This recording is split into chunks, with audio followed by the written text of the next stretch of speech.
What's up, everybody? Welcome to Off the Rails, a recovery podcast dedicated to ending the stigma of addiction through open discussion on all things recovery related. My name is Mark. With me always are Dave and Jared.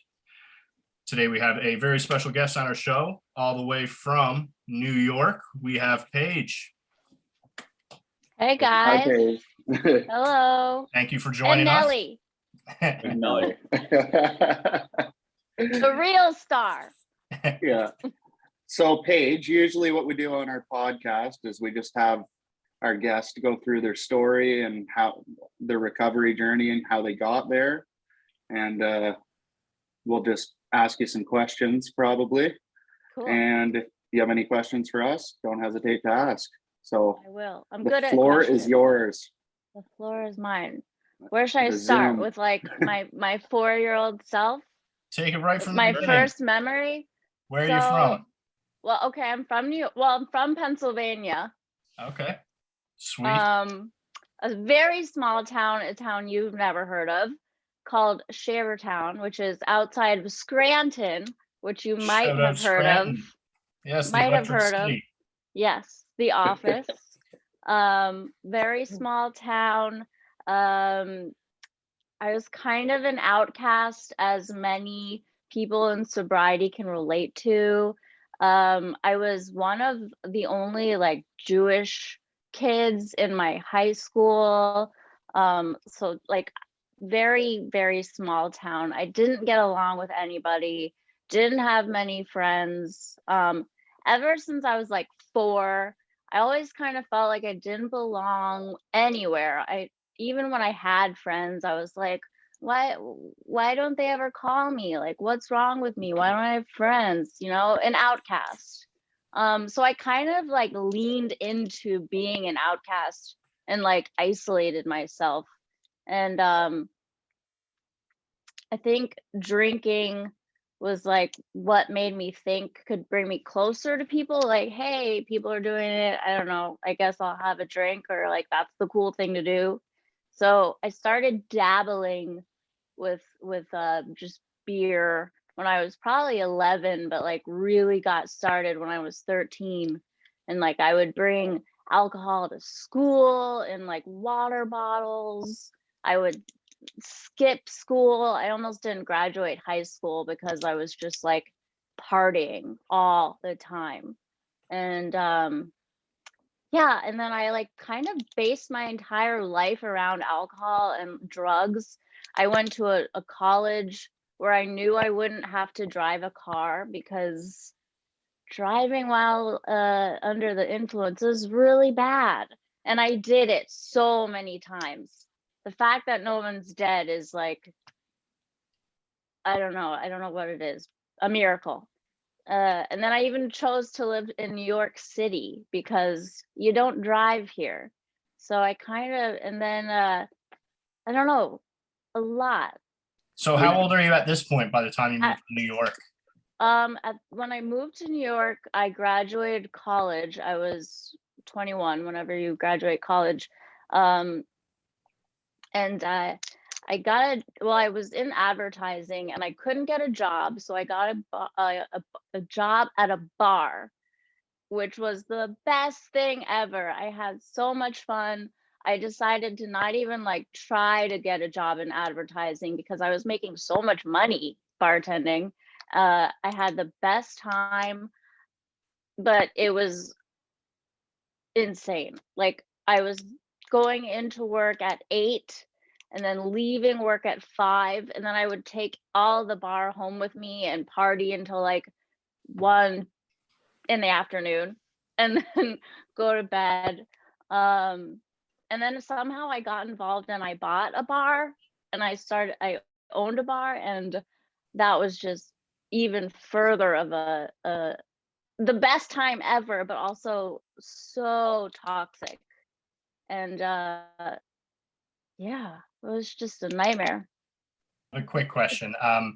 So you start working at a bar. How did that pan out for, you're already drinking at this point? When you start working at a bar, is your drinking increasing at this point? Well, at this point, I mean, I can drink for free. Yeah, Like I had the best boss ever who didn't give a shit. Can I curse? yeah, absolutely. Yeah. I have, I have a real big potty mouth. I think we've all done a lot worse than that. Okay, good. So yeah, my drinking was just, it was already bad, but like at this point I could drink for free and I could drink while I work. So I'm just like drinking the whole time while I'm working. Weekends didn't mean anything to me because every day was a weekend. Um and that's when I got introduced to other drugs that I tried to stay away from because I knew I had an addiction problem. So I never was like, I'm going to do Coke because I know Coke is addictive. And then at the bar, I started doing Coke. We did Molly like every night. I was doing mushrooms every night. Like, I'm so glad that I was around party drugs because had I been around other people, it would have gone much worse. All I can think of is the show Bar Rescue, and a lot of boozing going on. Yeah, that's all you do. I mean, I don't know of anyone that works in that industry that either has a problem or in active sobriety. My last vacation to New York, you just summed up very, very well. Just all those things, a lot of, it was great. Yeah, it's a But terrible at good the same spot for time. that. So how many years was that you were doing that when you? Let's see. So I got sober at 26, and so probably a good, well, in the bar I was there for like 5 years, which was probably, but even then, like my drinking in high school and college was just every day. Would you want to share what was there like a big event that happened that kind of got you sober, or? I've always struggled with anxiety and depression my entire life, and I thought that drinking and drugging was like numbing me, which it was, and it was good for a while. But I didn't realize that it was like a cyclical thing. Like you drink to numb your problems, but then like you still have those problems, and in fact, they're creating more. So just I got to rock bottom. I tried to drive my car off the road. I had my eyes closed, like driving 100 miles per hour. I tried to drive my car off the road.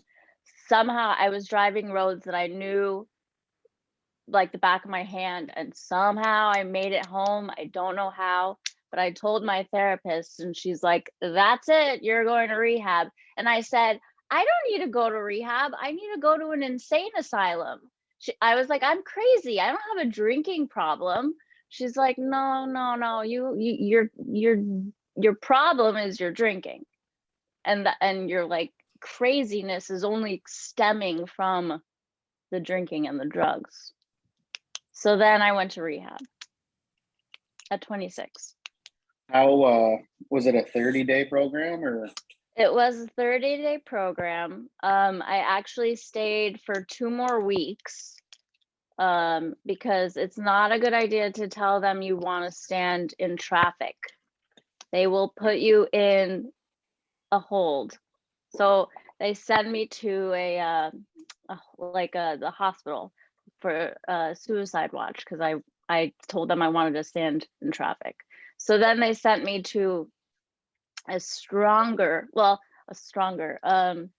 rehab that had more of a focus on mental health, because the one I went to, like we were talking about, was really fun and almost a little too relaxed. So they sent me to one with doctors so I can get on prescription medication that I would actually take while not drinking and drugging, which is the key. Yeah. Paige, did you find, when you stopped drinking, you mentioned you struggle with depression and anxiety. Did you find when you stopped drinking, you were able to focus on combating that properly? Well, at first, yes, but at first you're dealing with these emotions that you've never felt before in your entire life because you've been numbing them. So you're like, whoa, what is this? Like, what am I feeling? I don't know what this is. So first you have to like discover rediscover what emotions are, and like learn how to deal with them correctly. So not only was I doing therapy and whatever, but I was also in cognitive behavior therapy, which is really awesome. And I was in a group thing for that, and meetings help. Yeah. Sorry, what was the question? I can't remember. No, that was a great answer though to the question. Yeah, you just have to like relearn everything, I guess. I have a question. What's that? How long was it after you got sober were you able to start getting into mocktails and non-alcoholic drinks? That's a very important question, because I try to say this a lot when I'm talking about this. I didn't start until I was 5 years sober, and I don't go to meetings anymore. Not that I have anything against them. I think meetings are amazing and I should go more. And if I were in meetings, I know what they would say, like, this isn't a good thing, don't do it. But I feel so comfortable in my sobriety, like I feel comfortable to be around mocktails and non-alcoholic beer. But I would not suggest them for newly sober people or people that are not fully confident in themselves. So 5 years probably is the short answer to that. I was kind of hoping you were going to give a different answer, because I know they frowned upon it. They kind of frowned upon it when we were at About rehab, non-alcoholic beers. with the nice weather coming soon. I was like, oh, maybe. I know. Well, I will say that a good thing to do is just a seltzer with like cucumber or lime, something like that. Very refreshing when it gets warm out. Paige, we're going to include your Instagram in the description below. So Thank you're you. always posting, you're posting like mocktails and things that you make like that on your Instagram page, right? If anyone listening wants to check it out. Sober and funky, because we can still be funky and fun and cool and have a good time even though we're sober.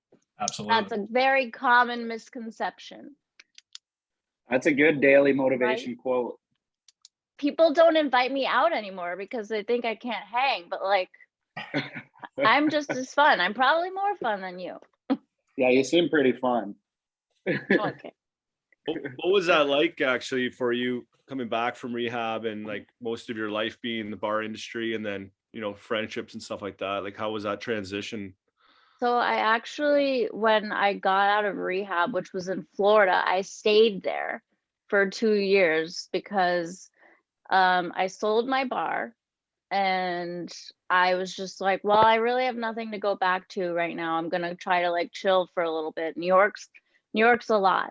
So I figured it was a good place. I had friends that I met in rehab, which I'm still friends with to this day. So I stayed in Florida and I made a whole new group of friends. I still talk to a few people that were from my previous life in New York, now that I'm back, but really I made a whole new bunch of friends after getting sober. Not many people, because you know what, all my friends were drinking friends, so that's all we had in common. What do you do now for work? Are you into advertising now, or? No, I went back to school a few years ago to get my associates in interior design, and I went to my dream school, Parsons, which was like my 6th grade self would be like, so I went back to school. So I'm in design now. Total. And you know what? You can reinvent yourself a million times. Was it tough in New York City with the pandemic? Did that affect you in any way possible? Oh, did you? Oh my God. My husband and I, we basically lived with my parents in Pennsylvania for like almost a year, because we're in this tiny apartment. Everything was closed. We could go to the park but it wasn't, you know, it wasn't fun. So we left. And sobriety wise, no, I was fine. I did start going to meetings though. At the beginning of the pandemic, I found a bunch of online meetings that are amazing because you can go and meet people in London and like go to a meeting in Ireland or Africa and meet all these crazy people. Crazy in a good way. Yeah. And insane. We're all insane somehow. Yeah. Paige, when you met your husband, were you already in your sobriety, and how did he take that? So that's a good question, because before meeting him, I had met all my guys in a bar and they all had problems. So when I was back on the dating apps, which is where I met him, I had a disclaimer in my profile, like, sober. If you think you even have a little bit of a drinking problem, like, don't even try it, because we won't match. And he was totally cool with it. He himself has alcoholism in the family, so he knows all about it. Very supportive of me and my sobriety, and almost protective of it. And yeah, it's we don't have alcohol in the house, but if we go out, he can have a drink and like it doesn't bother me, but he can have one drink and stop. I find that the most impressive thing ever. What? That people Just can drink that and people can have one drink. drink. Yeah. No. It's like, how do you do that? How do you do it? So Yeah. actually the other day I accidentally, I don't know if maybe you saw this video, but I accidentally had some wine, because I was staying at my parents', and I have the non-alcoholic wine, which is the craziest thing in the world that it exists in the first place. And then I poured myself a bottle, not paying attention, a glass. Oops, I poured myself a glass, not paying attention. I took a sip. I was like, this tastes funny. What happened? Maybe white wine or non-alcoholic white wine goes bad faster. And I took another sip. I took 2 more sips and my face is burning hot. I'm like, oh my God, why do I feel drunk? And it was real wine. And I was able to stop.